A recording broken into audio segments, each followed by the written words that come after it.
Hello, everyone. I am Brandon K. Hedgepeth, lifelong learner, communicator, and of course your friend. And I'm so glad to be here today for this episode of the Tansson Talks show, where our mission here is to bring people together. I'm so excited to bring you all today's episode. But without further ado, let me please welcome my guest for today, Kenneth Ashley. Thank you so much for being here today. Thank you for having me. I'm excited. Yeah, I'm so excited to have you here. And so, first of all, how has your day been going thus far? It's been going good. It's pretty early. I haven't gone to work yet or anything, so nothing too crazy.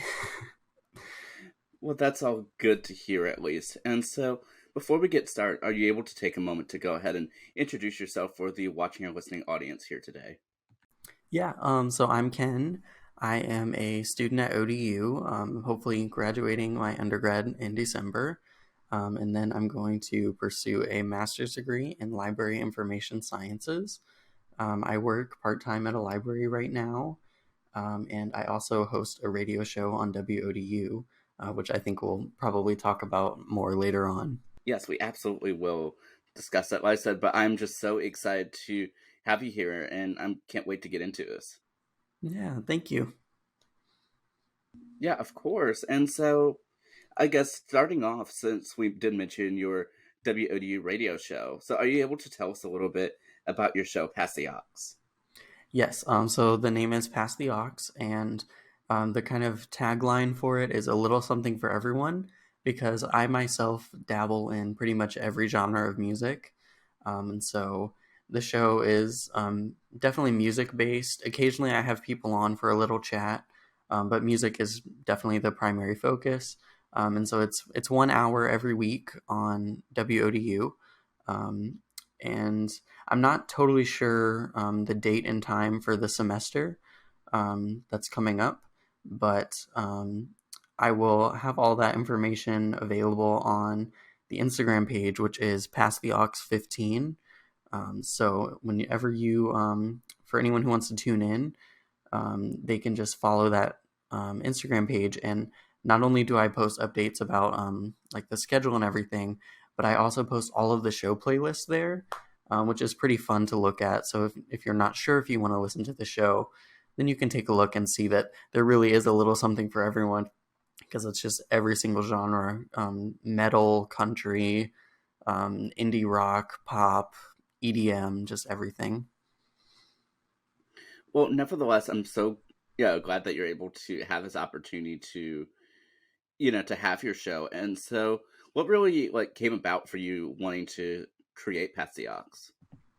So when I was a little kid, I would always pretend that I was hosting a radio show, just sitting in my house. Um, and I would, I think it was my uncle who started, he would call me like DJ Crazy K or something like that. Um, and so that was like a little joke that, like my whole family knew that I was like very much into the idea of being a radio host. And so I would just sit there, either with a CD player, or when iTunes came out, I would use that. And so I would just queue up the next couple tracks, and then every couple tracks I would pause it, and I would, talk as if I were on a live radio station. So I don't know why I was so into that hobby as a kid, but it's just something that I've always done.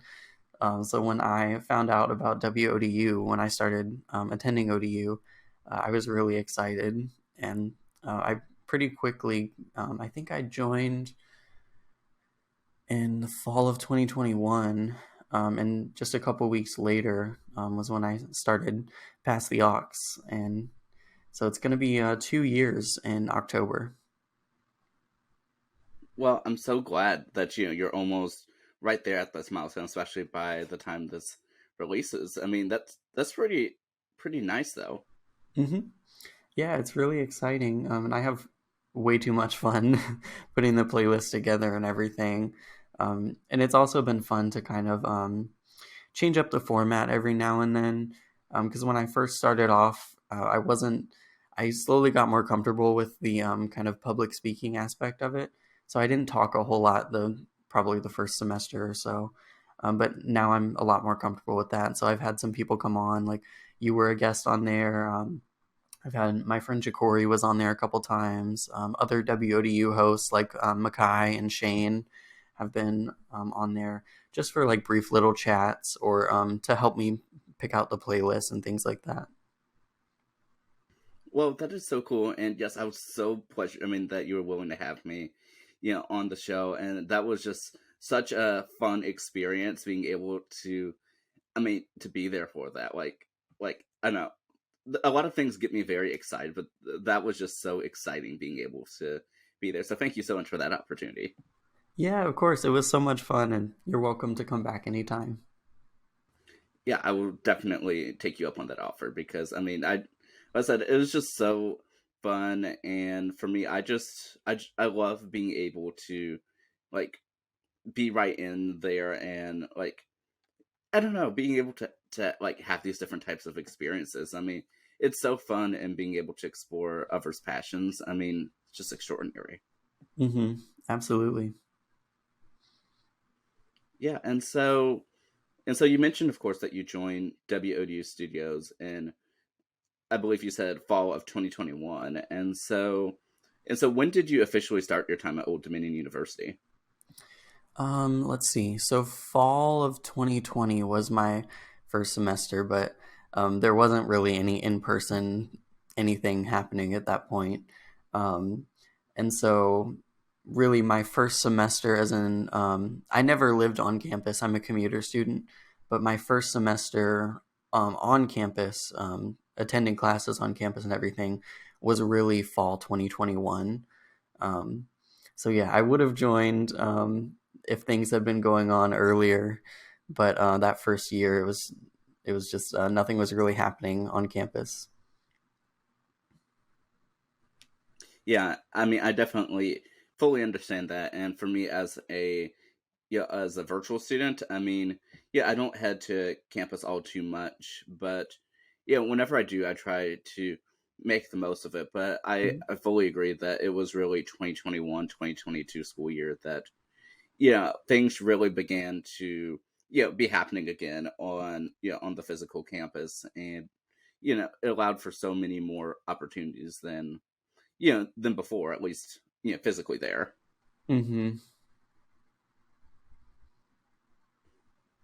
But yeah, and so I know that you've been a part of WODU, like you said, for almost two, for almost 2 years, and so I guess during your time there, have you also been exploring some other stuff outside of just your show? Yeah. So I've mainly the radio shows have been my focus. I've done a lot of training with helping other people get their radio shows started, which has been super fun. I've made a lot of great friends that way, and I love listening to other people's shows on WODU, or even being in the room if I can while their shows are live. That's been so much fun. Makai's radio shows. I know you did an interview with him. Um, he has a couple radio shows, and those are a lot of fun. Um, yeah, there have just been so many cool people with such cool ideas and cool shows. And some of them I've had the pleasure of, helping train them and things like that, which has been great. And then there's also, I worked a little bit with Bryce on the gaming side of things with streaming video games. Um, I only did that for I think it was fall 2021 was the only semester that I worked on that because I just kind of felt like I didn't have the right personality for it. And I'm not a huge gamer myself. There are a couple games that I play pretty consistently, but um, yeah, so I helped out a little bit with appearing on some of those streams with Bryce and everything. And that was a lot of fun. And now Bryce and Makai are the main ones who do that. And I still like to tune into their streams every now and then and um, play around in the chat and that kind of thing. Um, yeah, so that's kind of the primary two areas that I've worked in at WODU. I've also helped out with a couple people's video projects because there are a lot of film students that have a presence at WODU.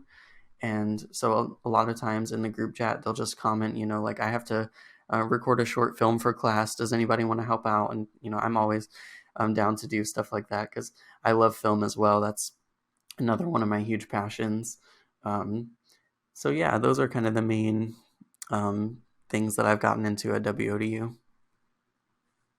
Well, that is great that you're at least able to explore all of these different areas and become sort of well rounded in that regard. And now I believe the on air under director. Mm-hmm. Yes. But I'm so glad that you're able to, I mean, to really make the most of it and live up to your childhood potential of being a DJ and radio host. And so I guess looking at that, how cool is that that you're able to actually do that though? Yeah, it's so cool. Um, yeah, like I said, I have way too much fun putting together the playlists and recording the shows and everything. Um, and it's nice. We've gotten some new features and new capabilities between the WODU app, as well as some technology in the studio in the past year, which is really nice. So I'm really looking forward to coming back here in a couple months in the fall semester. Yeah, and so of course I know that that in addition to all of your your radio shows and everything, well, all your radio stuff and everything else you do, that of course for your academics that you're focusing in on your library information science. And so how has that been going for you? Yeah, so I'll be wrapping up my undergraduate in December. And my undergrad degree is in creative writing is my major, and my minor is women's studies. And then I'll have my application in here in a couple months for the graduate program, which I'm hoping to attend at ODU as well. Um, but I think it will be a big help that I have some experience working in libraries already. So I think that will help me a lot with those, especially those intro level courses and things. Um, but I've had a really great time in the creative writing program. There's so many great professors. Professor Molly Brown, she just left. She went out west, but her work is amazing. She's a very cool person. So if anyone has the ability to access her work or to take a class with her or anything, I highly recommend it. Dr. Louisa Gloria as well is really great. She was the poet laureate of Virginia, which is insane that so many ODU students are able to take classes with her. Um, so yeah, those are just a couple highlights from the creative writing program. Well, nevertheless, I mean, that's great that you were able to to really, I guess, enjoy your experience and learn from, I mean, some pretty extraordinary, people that have just done so much stuff. And I know, since you mentioned poetry, I know that's one of your your strong suits there. Yeah, poetry is definitely one of my preferred mediums for writing. Although I've been the great thing about the creative writing program is that you're kind of forced to try out different mediums. So even if you go in thinking like poetry is my one and done, that's the only medium I'm interested in, you still get a chance to try out those other forms like short stories and essays and articles and things like that. And so I've discovered a lot about my own um, writing habits and writing style and everything, which has been great. And so there's just been a lot of new avenues opened up to me that way. Well, I'm glad that you're able to have that opportunity. And so I guess what are some of the favorite your favorite parts that you've been able to do or learn about while in your creative writing studies? Well, for one thing, I've had to do a lot of reading, of course, and so I've read some pretty cool things that way. Even some of the textbooks, which you don't typically think of textbooks as being, particularly fun or enjoyable to read, but some of them have been really great. One book that I really liked that I read for a poetry workshop was it's called Cardinal, and the author is Tyree Day. Um, I really liked his poetry. I read some poems by an author named Chen Chen. He's great. I love his work as well. So those are a couple of standouts. I'm trying to think of some other ones. There was a book that I read for a course called Women Writers, and it was from, I want to say, the 19th century. I'm not sure of the exact year or decade, but the book was called Ruth Hall, and the author was Fanny Fern, I believe. And let me actually double check that because I always get the since they're both women's names, it's confusing which one is the title and which one is the author. Okay, yes, the book is called Ruth Hall, and the author is Fanny Fern. And I enjoyed that one a lot. I had never heard of the book or the author, but it was kind of a very progressive and modern story for its time, which was really cool, not only in the plot, but also in the writing style. So if you're interested at all in classic literature, I'd recommend that to anyone. I had to purchase a secondhand copy for the class. And so I've actually lent it out a couple times since then because I just found it to be really enjoyable and really surprising. So I wanted to share that with people. Well, that is so cool that you're able to explore, expand your horizons and check out like all different types of of literature. And so yeah, I'm glad that you're able to have that experience, and that's enough that you're even able to, well, rather willing to lend out your personal copy. I mean, that's kind of cool. Yeah, sometimes when you lend out a book, there's not always certainty that you'll get it back, or if you do get it back, that it will be in the same condition. So yeah. Yeah, I know. Because for me, like, yeah, like I would say that though it's been a little bit since I've been necessarily heavy reader per se, but I do love a good book. But I don't know, I keep my personal copies sacred, and I don't like people messing it. But at the same time, I'm also someone who really likes keeping everything I own in Hmm. yeah a very close to never used condition. So Hmm. yeah, very immaculate. Hmm. But yeah, but nevertheless though, so I'm glad that you're able to to strive within your major. And you mentioned, of course, your minors in women's studies. So what made you choose women's studies as your minor? Out of curiosity. I have been interested in like feminism and gender roles, gender politics for a long time. And I don't fully know where that stems from in my life, but it's just always been something that's interesting to me. Um, I remember probably my first exposure to it was when I was like maybe 13 or 14. Um, and just started reading like everything I could about like feminism, women's rights activism, and all of that, especially in a modern context as opposed to a historical context. Um, so I've just kind of been interested in that for a very long time. Um, and so I considered doing a double major in women's studies and creative writing, but I would have had to go for another semester. And so I may in the future look at doing another kind of degree, like maybe a master's degree or a graduate certificate in women's studies. Um, but it's just kind of didn't work out that way. But I definitely wanted to make sure that I got to take some of those classes. So that's why I chose as my minor. And I've had so many wonderful professors and wonderful courses. And I'm excited that I'm still getting to take some in my last semester. But some highlights, I would say, I took feminist disability studies with Dr. Ruth Osorio. That was one of my favorite classes that I've ever taken. Um, we did so many cool projects and we just learned so much in that class about disabled perspectives, disabled writers, disabled artists, everything, um, which was super cool because accessibility is another thing that's very important to me. And so um, they kind of go hand in hand, women's rights and accessibility. Um, so I was really excited when I saw that course. I'm so glad I had the opportunity to take it. Well, I'm glad that you were able to take the course and then learn from it, yeah, as well. And I mean, really be able to broaden your interest. Yeah, definitely. I learned so much from that course that I hadn't even thought about before.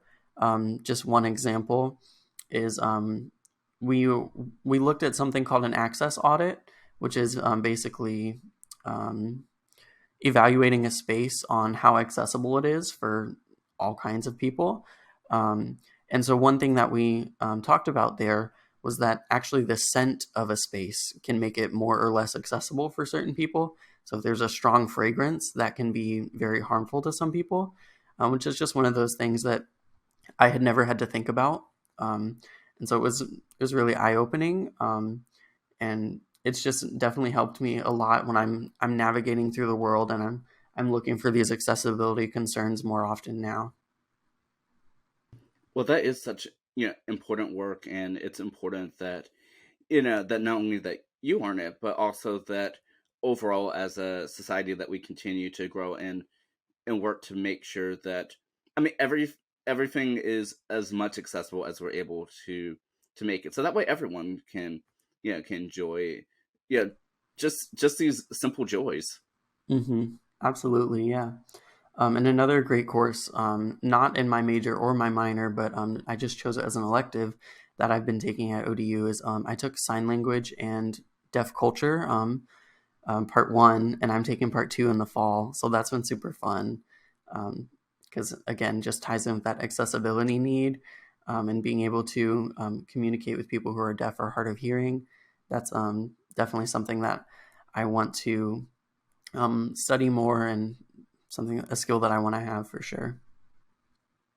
Well, I'm so glad that you were able to take the class, and did you overall enjoy it? Yeah, it was a great time.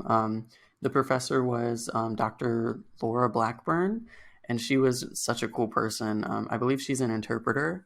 Um, and yeah, she was just a really great person. And then in the fall, I'm taking part two, and I can't remember the professor's name off the top of my head, but yeah, I'm looking forward to working with her as well because I haven't really had a chance to yet. Well, I definitely hope that you enjoy part two. And yeah, and I guess two notes I'll make before I guess moving on to the next topic is is one, in terms of your creative writing, I actually checked out one of your you know reviews that you wrote for Screen Six for the Mason Crown. And yeah, I really liked the way that you had really articulated your words and were able to convey the review. You did such a great job with that. Oh, thank you so much. I was really thrilled when that film came out because horror movies are one of my favorites. And the Scream franchise in particular is one of my favorites, even if not all of them are quite on par with some of the others. So I was really excited to write that review, and I'm pretty proud of how it turned out. So thank you for checking it out, and thank you for saying that. Oh yeah, of course. Yeah, because I did know that that you were contributing writers to the Mason Crown, so I wanted to make sure to check out some of your work. But as someone who majored in in media studies for my undergrad, and though I haven't seen the movie itself, I was just really thrilled by the way that that you wrote it. And it was in a nice, gentle manner, but it conveyed all of the points just so well. So yeah, definitely kudos to that. Thank you. Thank you. Yeah, I'm really excited to get more into film criticism, film analysis, and all of that. Which I have some other projects that are kind of more in that vein. But I'm definitely hoping to continue to write more film reviews for Mason Crown in the fall. Um, so keep an eye on Mason Crown, and yeah. Well, I'm gonna be sure to go ahead and keep my eye out for Mason Crown among your many other projects. And I guess the second note I'll make before asking about one of your other projects is, since you're mentioning accessibility, and that's accessibility is actually one of the main reasons among some others as well as to why I switched from just doing audio podcasts to video ones. And so within this past year and a half, I took a lot of time to do my research and to figure out what would make podcasts more accessible. And there's just so many tools out there that can help out. But right now, the overall, I guess, industry for audio podcasts aren't quite there with accessibility features, which ultimately is what pushed me to actually start video podcasts. A lot of people would ask me about that. So I wanted to sort of make a note of that since we were speaking on the topic of accessibility, because it's just so important to make sure that everyone's able to enjoy this. And I want to make sure everyone's able to tune in and really help see or listen to people's stories. Yeah, that's a great step toward making it more inclusive for sure. Um, yeah, and one thing, it's really hard to do it, but a transcript is also super helpful. Although, of course, doing it from scratch is just, like that should be a paid job. There's no way that that can be, just like expected to be done. Um, but if there are some programs that can probably produce a pretty accurate transcript, and then you could just go in and touch it up maybe. But it's still a pretty huge time commitment. So not necessarily saying that you have to do that, but maybe for anyone who's listening who does have that capability, maybe they could either help you with that or look into helping other podcasts with that. Yeah, absolutely. And fun fact is that I actually, have been using for about a year now this transcription tool called Descript, which I absolutely love. And yes, I am a affiliate with them too, but nevertheless, I mean, they're just an amazing tool. And then luckily, even this platform we're recording with, Riverside FM, also does their own transcriptions now as well. So yeah, which I so that's some of the reasons I was drawn to those um platforms, just because they allowed for that capability, which I thought was, and of course is just such a, like, a necessity to have for this medium. So yeah, I love them. But to continue on with, with your mini projects that you're working on, you're also working on a video podcast with Chesapeake Television. Yes, I'm super excited. We just got the green light a couple days ago, so I was super happy that I was able to come on here and actually talk about it. Although I don't know all the details yet. For example, I don't know what the release schedule is going to be like because we haven't had that meeting yet, but we did officially get the green light. And so hopefully by the time that this episode comes out, we may have one or two episodes up. But it's going to be called The Matinee. And it's in conjunction with Chesapeake Public Library and Chesapeake Television. And so it's going to be highlighting just basically movie recommendations is the goal, but specifically those that are available through Chesapeake Public Library. Um, so that's kind of the main audience. But of course, if you don't have access to Chesapeake Public Library, which anyone can get a card. So if you live in Norfolk or Virginia Beach or Portsmouth, you can get a card there for free. And then you can access the online materials as well as the in-person DVDs and Blu-rays and things. But even if you don't have access to Chesapeake Public Library, you can still watch for movie recommendations and just, keep an eye out. There's a website I like to use called justwatch.com where you can put in a title and then it will tell you all the streaming services that it's on. So that's really helpful. Or you could use your own local library if you have one. Well, I'm so glad that you're able to have this opportunity. So first of all, congratulations on officially getting the green light for it. Yeah, thank you. It was a quite a long process. Yeah, because as soon as you told me about it, I was just like, oh, I so want to hear more about this and be one of your, your early supporters for this, because this just sounds like such a cool and fun project. So out of curiosity, how'd this come about? So I had the idea.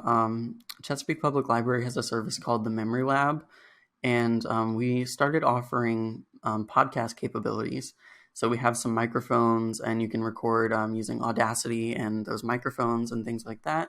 And so anyone can do that as long as you have a Chesapeake Library card. You can reserve the space and then come in and record your own podcast. So that was where I originally got the idea from. And then, so Chesapeake Public Library already has some collaborations with Chesapeake Television. They do some story times and some news things. And so I just kind of combined those two ideas, and then we ended up with the soon-to-be form of the matinee. Well, that is so cool. So out of curiosity, so when it officially comes out, which hopefully it will by, like we said, by the time this releases. So I guess what will be your role in it? Like, will you be in front of the camera or behind the scenes or a mixture of both? So I'll be the host, so I'll just be in front of the camera. Unfortunately, I don't have any skills in terms of working their equipment there. But the people there are so cool and so nice and so much more knowledgeable than I probably ever will be about cameras, and lighting and sound and everything. So yeah, they do a great job. All their productions look great. So yeah, I'll just get to sit there and look pretty, as they say. Well, that is so cool. And so will this be one of your first, I guess, in front of a camera, experiences hosting? Because I know you're mostly like, behind the microphone, but not necessarily in front of the camera. Yeah, pretty much. I have been part of some of their other productions, just like for one-off episodes, like the library news updates that they do. I've been part of some of those things, but this will be my first, I guess, extended experience of hosting and everything. So that'll be fun. Well, I certainly, wish you the best with that. That sounds just so cool. And please keep me updated with that because I so want to make sure to check out like every episode, everything that you do because that just sounds extraordinary. Thank you, thank you. And I know that you've done some work with public access television in the past as well, right? That is correct. Yes. Yeah. I'd love to check that out as well if you want to. I think you had shared the link with me at some point, but yeah. Yeah, yeah. I've been doing stuff for now. Let's see, since 2018, and this is now 2023. So yeah, I've been doing this stuff for a while, but I mean, I don't know. It's something extraordinary about really doing stuff on the local level and being able to highlight like some of the amazing work that happens right here, especially like in Hampton Roads and for me Newport News, Virginia in particular. But yeah, it's extraordinary to really see what people are capable of, especially at you know an early age. So yeah, I'm ever so thankful to have these experiences, and in my case for NPS Telecom. I mean, so many extraordinary experiences, and yeah, I went from being a just an audio technician to like when I was in high school to now I'm a stream coordinator. Um, making sure all of the live streams are intact and being able to explore a little bit of everything from yeah camera from camera work to to directing, technical directing, a little bit of everything. That's so cool. Yeah, so you've got a great a great mixture of various technical skills there. That's really cool. Thank you so much. And even though I have done some stuff, you know, in front of the camera, like hosting. I I much prefer being behind the camera, but I've become so adjusted to anything and everything, and of course we're doing this here now. So I mean, yeah, it's really fun to see what you can do when you are given the opportunity to do so. Mm-hmm. Absolutely.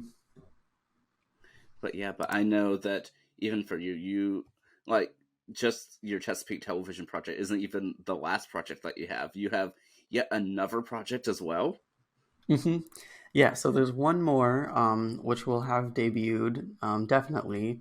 The first episode's coming out on June 13th, and it's going to be once a month on the 13th from there. And it's an audio podcast. The matinee is going to be video, of course, but this one's going to be audio. And it's called Dollar Short. And so it's basically kind of like just an exploration of, I guess, kind of lesser talked about, underseen films, specifically from like the 50s, 60s, and 70s, probably the 80s as well. And um, I may look into doing some more like new releases and things as well. But I'm particularly captivated by like 60s and 70s films. Um, Especially like the cheap, low budget like B movies. So I definitely want to take a look at some of those. And so the first filmmaker that I'm going to try to cover I'm not going to cover all of her films at once because she's incredibly prolific, but her name is Doris Wishman, and she's one of the most prolific female filmmakers of all time. She has about 30 films, um, and not only that, but she's also a pretty prominent figure in the world of what's called exploitation films, um, which it sounds a little bit worse than it is, although sometimes it is as bad as it sounds. But basically, the idea is just really cheap, thrifty budgets, and then take a sensationalized topic and just see how much money you can make off of just like a cheap little thrown together film. And some of them have more artistic value than that. Some of them have no artistic value at all. But there's just something so charming about them. It really feels like a whole other world, especially with those 60s and 60s and 70s films. Um, it just feels like a completely different world than the one that we inhabit today, which I find so fascinating. And I think another thing that interests me about it is that there's just really no such thing as that kind of like underground B movie market today. I mean, of course, there's tons of filmmakers, probably more than there ever has been in history, because I mean, most people have a camera in their pockets now. So there's probably more films being produced now than there were before, but it's just not the same as it was in like the 60s and the 70s and even the 80s and 90s. I don't know. There's just something a little bit magical and a little bit strange and sometimes even off-putting about so many of the low-budget B-movie exploitation flicks from that time. So that's mainly what I want to focus on, and particularly I want to kind of evaluate like the representations of gender, sexuality, all of those things. Because women's studies student here, so that's the kind of things that I pick up on the most when I engage with media.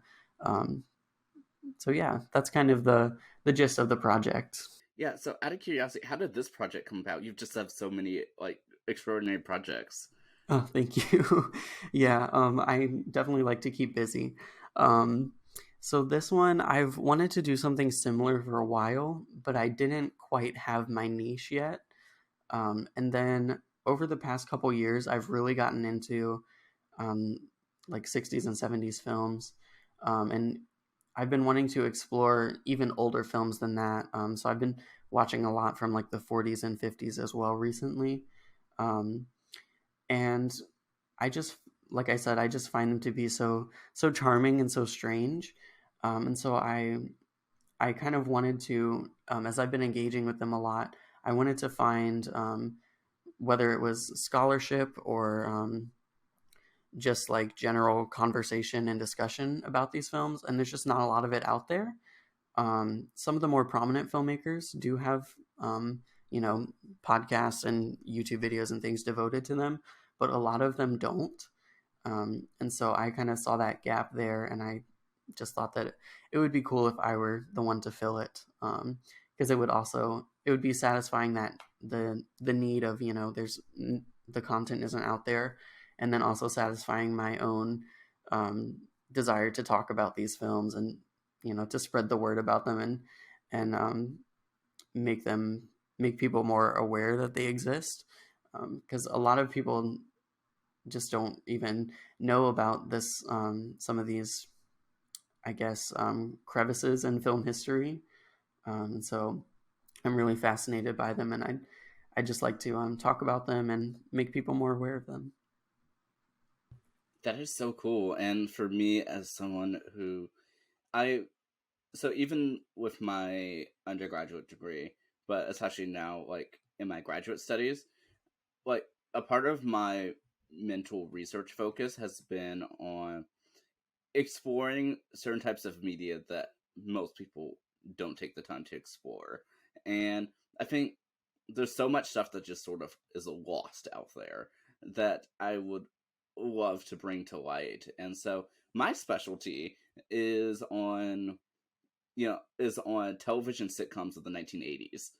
And some of it actually more so follows along the 1970s. Some might be like maybe early to mid 1990s, but nevertheless, it's like that sort of my niche right there. And so, yeah, I mean, so like for me, hearing what you're doing, that's just so extraordinary. Thank you, and I love to hear that. I would love to chat with you about those sitcoms because I know probably about like like those memes where it's like the iceberg or whatever. I'm probably at the very top of that like 80s sitcom iceberg where I probably only know like the most popular like five or six of them. So I would love to talk with you about those and hear more about them. Yeah, and likewise for your for all the films that you will be uncovering, because I mean that just sounds so great. And so like I don't know, I really want to learn more like about the film industry, especially for somewhat early on. I know film's been around for a while, but but rather that particular niche. I think that's just I don't know. There's something that just sounds so fascinating to me. I mean, I don't know. I've never been one that really is with all of the popular stuff, but I don't know. There's something fun about like having an interest that not everyone else is interested in. Hmm. Absolutely, yeah. I think that's definitely a big part of the appeal as well. It feels like you're uncovering hidden treasure or something, you know? So true. And so for the Dollar Short podcast, so I know you mentioned that people will be able to find the first episode, which of course would have been out by now by June 13th on I believe Podbean and Apple Podcast. Yes, that's correct. Yeah, so that those are going to be the two places where you can listen. Because I had considered a couple other platforms, but I was like, well, let's just start out with these main two, which I think are probably two of the bigger ones. And then I had looked into Spotify, but Spotify has a lot of rules. And I actually had the trailer up on Spotify, and it was taken down with a copyright claim. I'm like, I don't understand that because like I literally like did the theme song myself on a keyboard, and then like other than that it's just me talking. So like I didn't use any sound clips from anywhere, so I was like, okay, it's clearly not meant to be on Spotify. Maybe in the future, but not right now. Well, for anyone who's listening, you all know where to not find the podcast, but hopefully Spotify will come around and invite you all back. Hopefully. Yeah.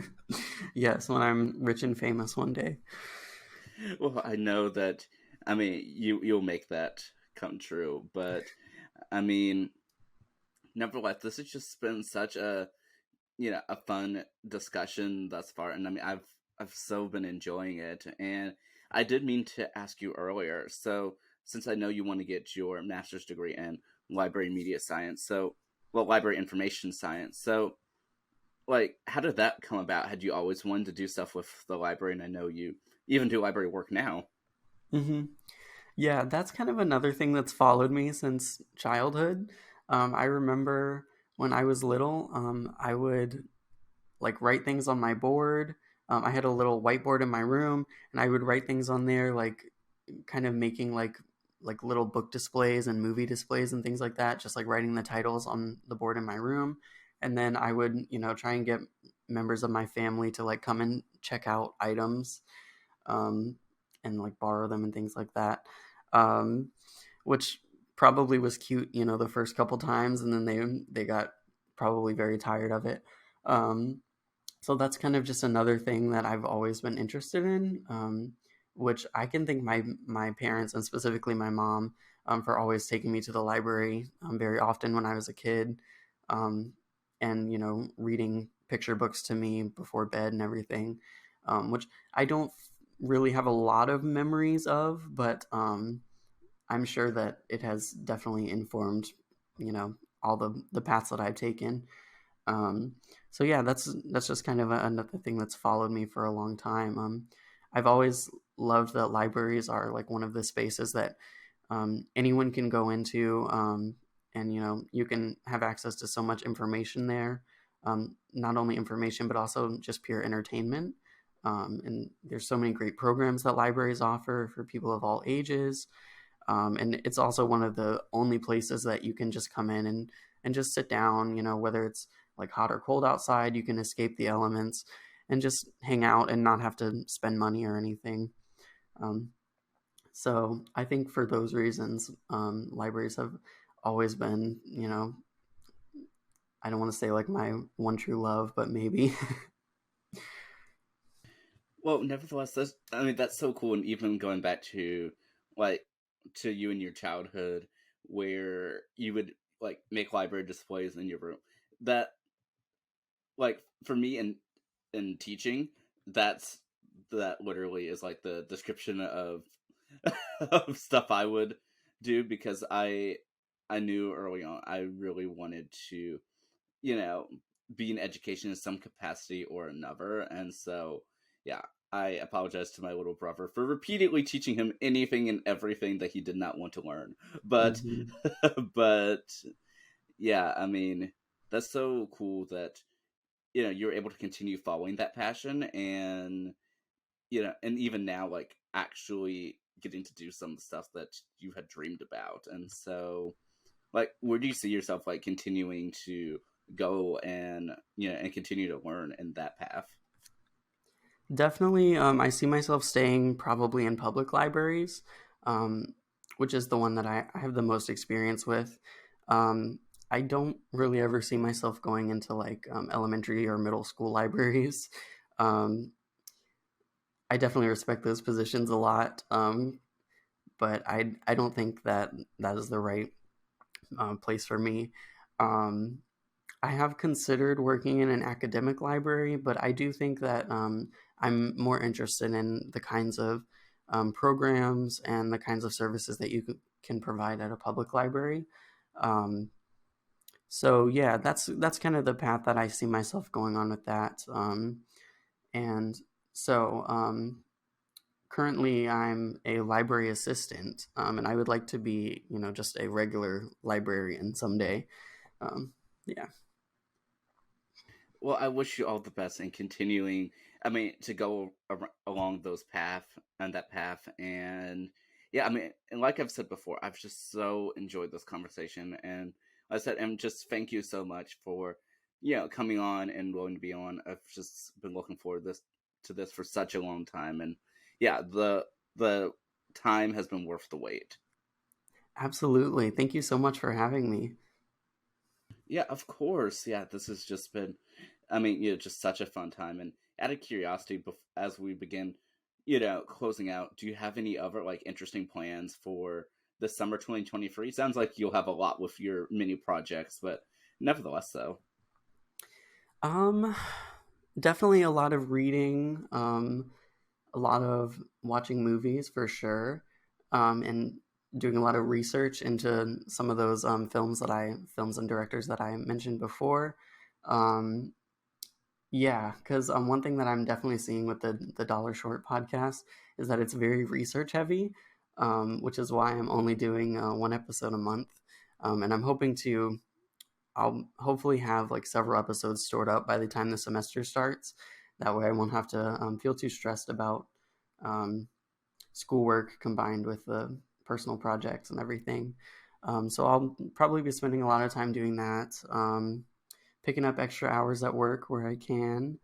And other than that, I guess just kind of relaxing, enjoying my first summer without summer classes. Um, yeah, just that kind of thing. What about you? Yeah, for me, I mean, I 100% get that in terms of storing up stuff. It helps out a lot, Mm. but yeah, I would say for me, like I just have a ton of personal projects I've been working on. Some content projects that people may or may not see by the time this releases. We'll just have to see and hope everyone tunes in.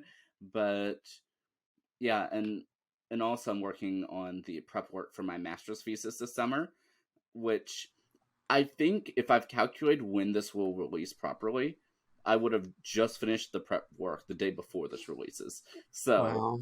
yeah, yeah, that's what I'm thinking right now, and I'm very excited for it. And I am spoiler alert, I'm doing my my thesis right now, at least for right now, actually on, you know, on television sitcom revivals.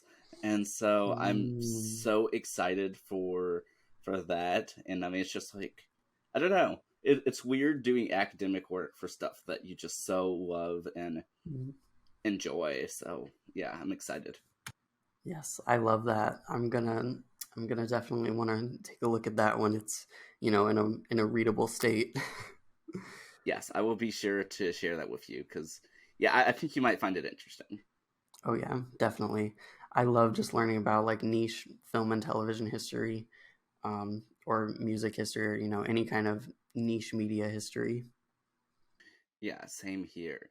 And so, for anyone who is watching or listening, where's the best place that they can find you and all of the amazing stuff that you do? I would say Pass the Aux 15 on Instagram is probably the best place. I do have an Instagram for the Dollar Short, and that's Dollar Short Pod, um, Dollar Short POD, and those are probably the best places.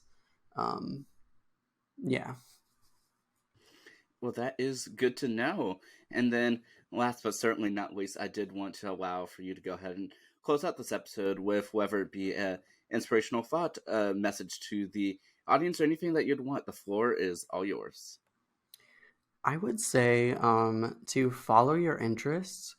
And if someone tries to tell you that something is too niche, or there's not an audience for it, most of the time they're going to be wrong. So I would say, um, you know, just blaze that trail. You know. I love that. Thank you so much, Ken, for just everything that you've had to say. And I'm just so excited to check out all of your future work to come and all the amazing stuff that you're doing now. Thank you so much. Likewise. Thank you so much. You're the best, Brandon. You are as well, Ken. I appreciate it. But yeah, but for those of you watching or listening, thank you all so much for tuning into the Tansson Talks show. I always love doing this and being able to speak with amazing people such as Ken and everyone else who's been on. But until next time, have a wonderful day, everyone, and let's continue to bring people together. I'll see y'all next week. Take care.